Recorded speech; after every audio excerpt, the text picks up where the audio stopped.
Stop before you attempt to unplug your chakras or remove them. Listen to what I have to say. I'm going to save you a lot of time, a lot of energy, and a lot of suffering. There is this new age fallacy, this delusional idea that has been taking like hot fire all across the social platforms. And the idea is simply that you should remove your chakras, as if you can remove your chakras. I'll get into that later. I'll break it down for you. I'll give you a clear understanding of what chakras are and why exactly you cannot remove them, not even if you wanted to. Though the really important thing to understand is that this new age movement has got some real toxic interference in it. There are powerful forces at play. There are counterintelligent movements that are using misinformation and propaganda to brainwash you so that they can keep you in this little box of control. And believe it or not, there are entities involved. There are spiritual beings that are toxic and dangerous. They feed on your energy, and your chakras are your last and first and formal form of defense. These boundaries that are represented by these different chakric fields are absolutely central to maintaining the boundaries within yourself, those aspects of yourself that need to be kept in perspective. Those are your chakras speaking. I can't even begin to imagine what Nimrod came up with this crazy idea of removing chakras. Firstly, let me give you a little bit of an understanding of just exactly what chakras are. They are fields of vibration and energy. They are like step up and step down phase points in an electrical system. In order to keep the electricity flowing, one needs these points, these stages through which the electrical forces can flow. And in the same way as a city requires these proverbial gates that control the electrical grid, so does our energetic body. So our hormones are fundamentally expressed through these fields of energy. These fields of energy coalesce through cymatic resonance, and these cymatic resonant fields produce a space in which the organic molecules can take form. And these organic molecules then form these glands, and these glands then manage the hormones that regulate and produce the rest of the molecules for the body. So without chakras, there is no body. Understand this. The very prana, the very life force that animates your body and brings your body into phase so that the consciousness field can operate through it, are the chakras. You remove the chakras and you're removing yourself from the world. You're removing the prana, the life force, from your body and from your mind, and your mind will be eaten by parasitic entities, as will your body be eaten by parasitic entities, worms, until there's nothing left. So if you want to remove your chakras, think again. There are so many other dangerous ideas that are being promulgated by this new age movement, but this has got to be one of the most ridiculous ones I've heard. Now, who am I? I'm the bush whisperer. I'm a shaman. But before I was a shaman, I trained in Western occultism for more than a decade. And I didn't just learn from books. I was in circles. I was with actual initiates, with actual occult sphere and libraries around me before the internet existed, a number of decades ago. Then in the 1990s, I went on an incredible journey which spanned close to 2 decades. Most of that time I lived in Asia, much of it, a big chunk of it in India, lived in Sri Lanka a couple of years, lived in Israel a couple of years, but most of the time was in India, Sri Lanka, Nepal I would go to frequently. I fell in love with the Kathmandu Valley and Pashupatinath. I trained in many ashrams. I lived in the jungles barefoot. That was where I found my shamanism. I'd actually met a shaman that had initiated me. But prior to that, I trained and worked with the chakras exclusively. So I have a background in working with chakras, not learning from new age freaks or from books, but in actual ashrams with actual gurus. Something that many of you haven't had access to. So I thought to share some insight with you. For those of you that have been reading books, you need to listen to this. This is really, really important. The chakras act as agents of different aspects of our consciousness. They're wired into our senses. So your sense of smell, fundamentally important. It's wired into the psychic aspect of being able to sniff or smell a fish, your instincts. This is related to the base, root chakra, the Muladhara chakra. Disconnecting this means you will not be able to smell anymore. Your instincts will phase out, fade away. Your sense of security within the body would just evaporate, and you would no longer be able to stay grounded. The lack of grounding means you wouldn't be able to concentrate. You wouldn't be able to rationalize. You wouldn't be able to analyze. Analyzing is one of the powers of this chakra. So the sense of smell, powerfully rooted into the Muladhara chakra, the base chakra. This is actually a very important sense. Smell transcends the other senses in terms of they all route through the thalamus, and the information gets recoded so that it can be taken up by the parietal lobes, where the dream of reality is manufactured in the brain.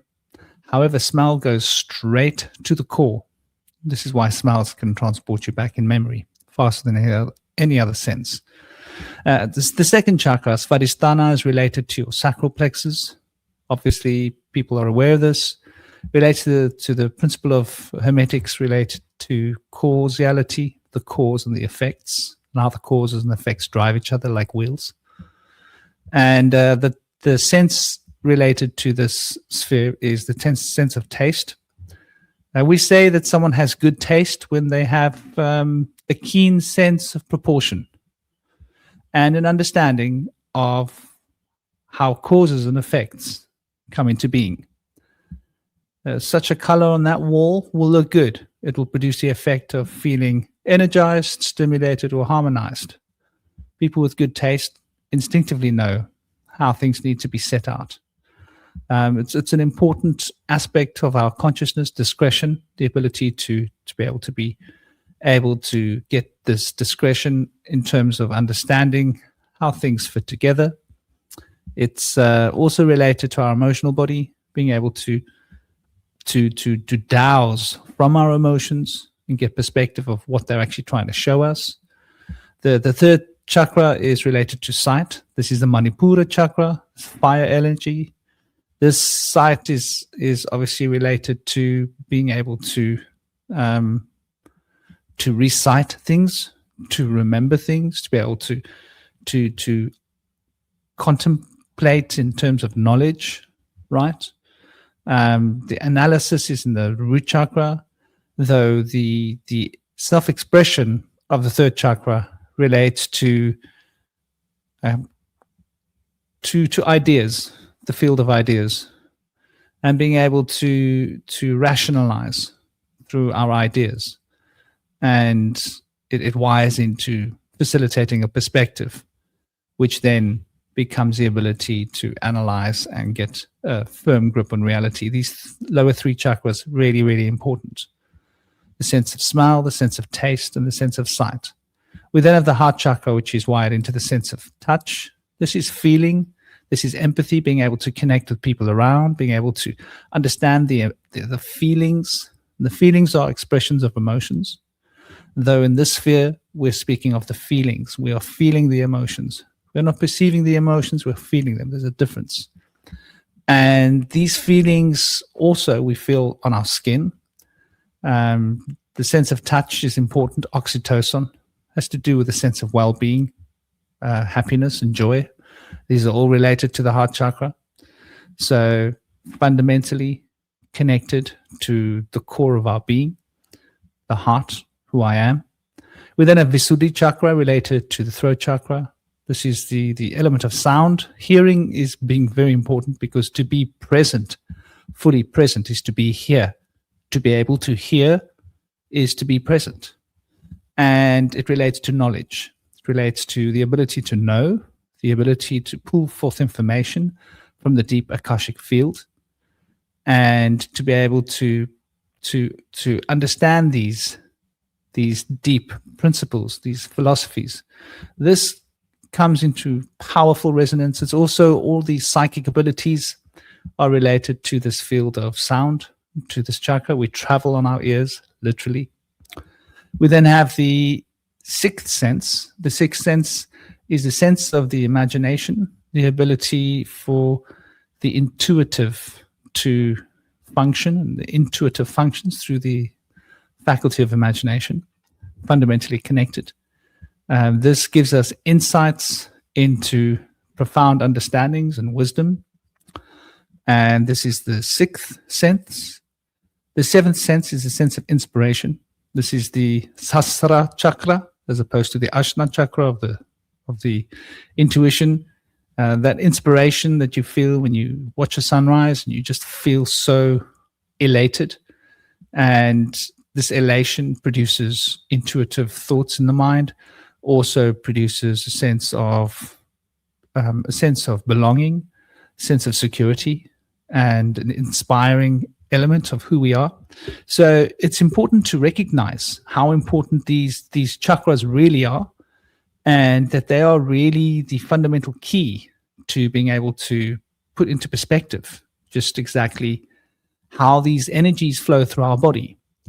And you'll find that there's been a lot of information. Look at these colors on the screen here. These are not the correct colors. Sorry. From a traditional perspective, this you might not know this, but these colors were invented by a psychologist who never actually had any personal experience of chakras. They just thought, we'll use the rainbow system. And it became popularized by the counterintelligence movement that created the New Age. The very New Age is telling you that you want to unwire your chakras and pull them out. Well, here's the fact of it. You cannot do it. It cannot be done, right? It would be as effective as chopping off your arms and your legs, right? And removing the head. And see how far you get. How long do you survive? You cannot do this. You cannot do this and survive. So there is no physical way to actually remove the chakras. What you can do is you can delude yourself. You can go into a state of absolute delusion that you believe that you have removed your chakras and that you are now free of your chakras. But you're not. You're not free of the chakras at all. All that you've managed to achieve is to repress your sensitivity of your chakras.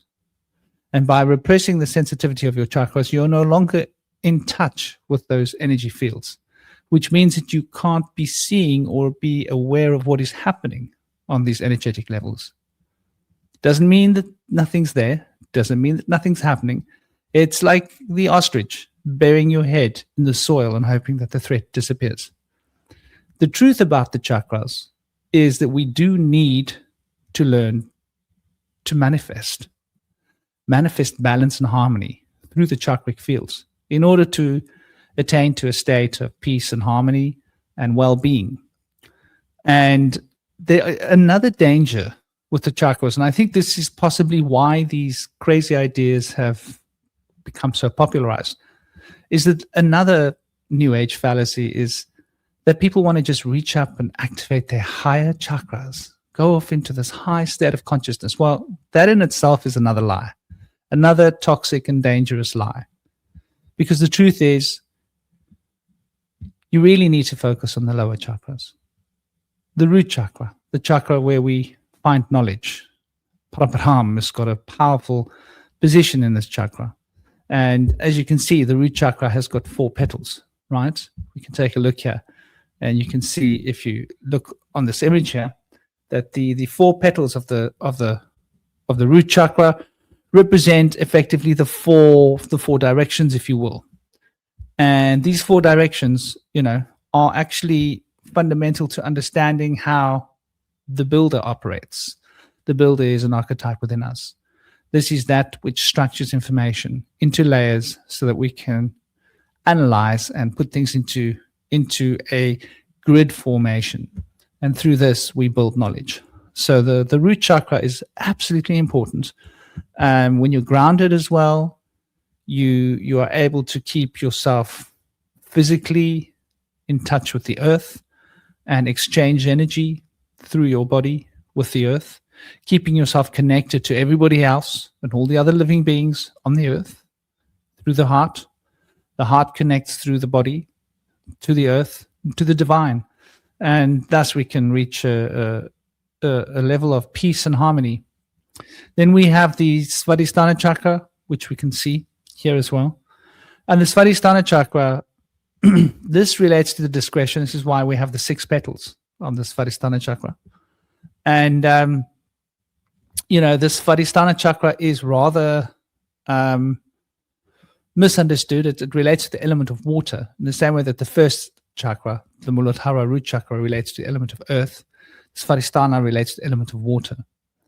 And so this discretion, this ability to have taste, which we can see sort of personified in the Libra personality so well through this archetype, is really, really important. It relates to the womb. It relates to the discretion of a mother, right? And mothers have absolute discretion. They know where their priorities lay.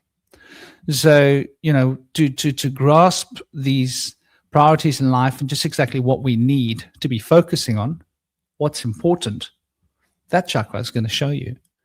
So you need to root your base Muladhara chakra. You need to activate and ground your Svadhisthana, your sacral plexus chakra, and the Manipura chakra, which relates to the forces of time, the principle of rhythm from the Hermetics. This chakra is also important. It's digestion in your body. Digestion relates to breaking down knowledge into bite-sized pieces so that you can consider things and to have oversight of information. So this is a highly informing chakra, understanding the way the universe is put together. This Manipura chakra, fundamental. Mani meaning the gem. Pura, this is gem that is multifaceted and sort of touching all aspects of creation. This chakra. Then the other chakras, the heart chakra is obviously important. This is the chakra that harmonizes and balances all the others. We should be centered in our hearts. And this idea that we want to reach up into the higher chakras generally is at the expense of the lower 3 chakras, which is where a lot of our work should be done, especially since we're here in physical bodies. We have physical bodies for a reason. The higher chakras, the Visuddhi chakra, the throat chakra, the psychic faculties, this is really the domain for the shaman, but we can develop our psychic and intuitive abilities. And the other chakras can be of great use to us.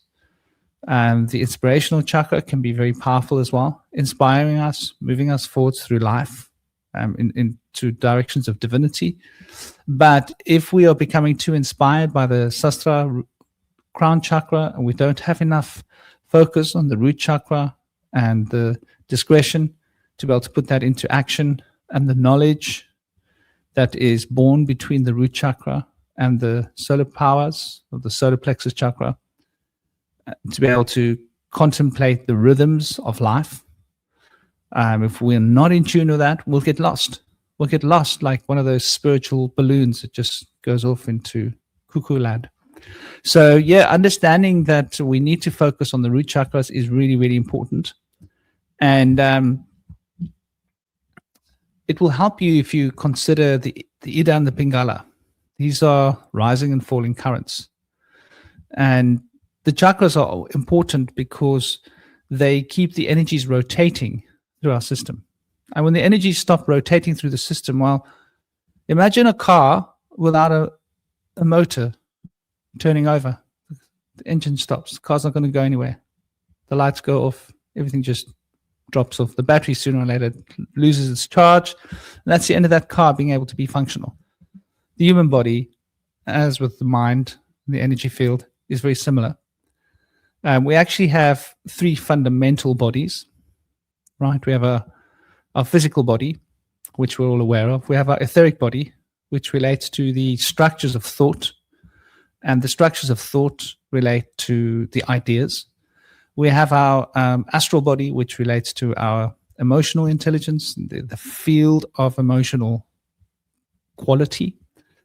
And this is pure energy. And this emotional energy is what builds the structures of the ideas and thoughts that become manifest as objectivity and physical reality.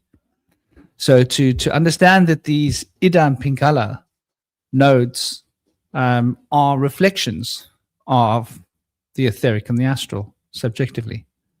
The Pingala, you could say, is the etheric field, and the Ida is the astral field. And these two are actually a polarized expression of the causal field. And the causal field is the spiritual seat.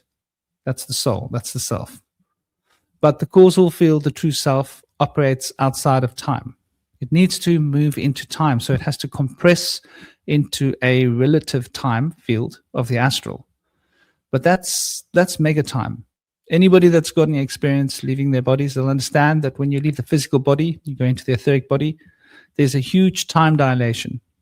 But if you go into the astral body, which is very abstract, outside of the etheric body, the time dilation becomes even greater, right? I would say a month in the astral, 1 hour in the astral body must be about a month, maybe 1 or 2 months, several weeks. This is how much of a compression, right? How many hours are there in 2 weeks or a month? At least a month. It's hard to judge, but that's my perception. Maybe more than a month, maybe like 6 weeks. I would say, 40 days is probably not far away from the sense. So 40 days is 40 times 24, right? So I want you to think about that for a moment, right? What is that, 960? So 960 times compressed physical body, astral body. The etheric body is much, much less time dilation, much less compression, but still yet has. Maybe instead of being 940, it's more like 72 times, right? I don't know. It's really hard to judge the time in the etheric body, but it definitely has a different flow of time. The causal body is outside of time. When you have any experiences within the causal body, and I can speak from experience, having had experiences of all of these different states of consciousness, that didn't come lightly. They came with hard work. When I say hard work, I don't mean 5,000 or 10,000 or 15 or 20 or 30,000 hours of meditation. I mean much more than that, in excess of 40,000. I don't know exactly how many hours, but it could be 40 or 50. It could be more, at least 40,000. So that's the kind of scale of training that I personally have, and that's not that much. I've known certain masters that have much, much more than that. So to understand that, these people that are teaching you on TikTok and Facebook and YouTube and all these new ages, they've read a couple of books and they come across as being really confident, as if they know what they're talking about, but they have no basis. They have no actual initiations. They have no actual training. They have no actual experience. And when somebody says to me, oh, they've been meditating for 5 years, I'm going, oh, 5 years. So how much do you meditate? I meditate like an hour every morning, an hour every night. I'm like, that's 2 hours a day. 2 hours a day for 5 years. Yes. I smile. They ask me, why are you smiling? I'm saying, well, 2 hours a day times 365, right? What is that? 730 hours a year times 5? That's 3,500 hours. Oh my gosh. That's less than 10%. It's about 6% of the experience that I have. And I don't consider myself to be a master or anything like that. I'm just somebody who's really worked at it. So, yeah. And those are people that have actually done a little bit of work. They will probably think that they're enlightened or that they've got some great insights, but they aren't even really beginners yet. You become a beginner when you've clocked 10,000 hours. Then you've really started. These Ida and Pingala energies, they rotate around the spine or the spinal column. And they bring into the field of perception the different aspects and elements. The aspect of the etheric, which represents the form, and the aspect of the astral, which represents the quality and the energy that fills the form produces the change and the quality movement through the form that animates physicality as we know it. So the astral and the etheric are here. They aren't somewhere else. They are here in the physical, but we're experiencing them both at the same time, and they are superimposing upon each other to be unified as an experience of limitation, time. Understanding this will give us an insight into the nature of the Ida and the Pingala, and we'll be able to recognize just exactly how these two polarities of the yang and the yin really drive every aspect within our body, the hormonal, the electrical, the central nervous system. They're all expressions of this polarity. And so, yeah, there's no world that you can live in where you disconnect your chakras. It's something that we should be very aware of. When you come across people trying to suggest that you should do such, avoid those people like the plague. I had a lady coming to me after one of my lives, and she was talking to me about disconnecting the chakras. And she thought she had some insightful wisdom. And I was like, no, that's nonsense. She wasn't very happy about it because she had learned all this great wisdom from all of her YouTube heroes and Instagram gurus. Be aware of these people, right? They don't have experience. They haven't done the work. Would you go to a carpenter to build you a house if he's never built a house before? Oh, no, he read a book about carpentry. He's going to build you a house. Yeah, sure. You're going to have your children in that house. Good luck to you. Would you go to a doctor who read a book about operations? Let them do an important op on your body? You wouldn't do that. No, nobody in their right mind would. So to appreciate this is to appreciate just exactly what experience means. So recognize this when you hear all these YouTubers and, bloggers talking nonsense. It can be disastrous. The chakras protect us. They keep us encapsulated. And entities can't prey on you if your chakras are balanced and in a state of harmony. If you were to try and remove your chakras and become ignorant of your chakras, it means that other beings can come and manipulate your chakras and use that manipulation and control that they can gain over your energy centers to gain control over you. You're more likely to get possessed. You're more likely to have spiritual parasitic entities feeding on you. You're more likely to have dodgy situations coming to you in life. So you want to stay healthy? You want to stay happy? Health. Try and disconnect your chakras and see what happens to your health, right? If you are aware of your chakras already, that's an awareness that you've gained. You can't just shut it down and pretend it's not there. It's not how this works. There's a price to be paid, right? Once you're aware, you have a responsibility. And that responsibility is to be able to maintain these energy fields in such a way that they maintain our space.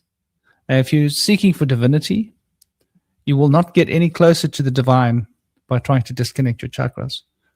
That's just really a form of repression. As a shaman, if people have gone to try and disconnect their chakras or remove their chakras, they will, after years of suffering, end up coming to someone like me and saying, please, can I have some soul retrieval? Because that's what they will need. They would need soul retrieval to re-embrace those parts of themselves that they've repressed and lost the connection with. So do not try disconnecting your chakras. Do not try to do anything clever or silly. Rather, understand these energy fields, work with these energies, and whatever you do, don't go focusing on developing the higher chakras. Focus on the lower three.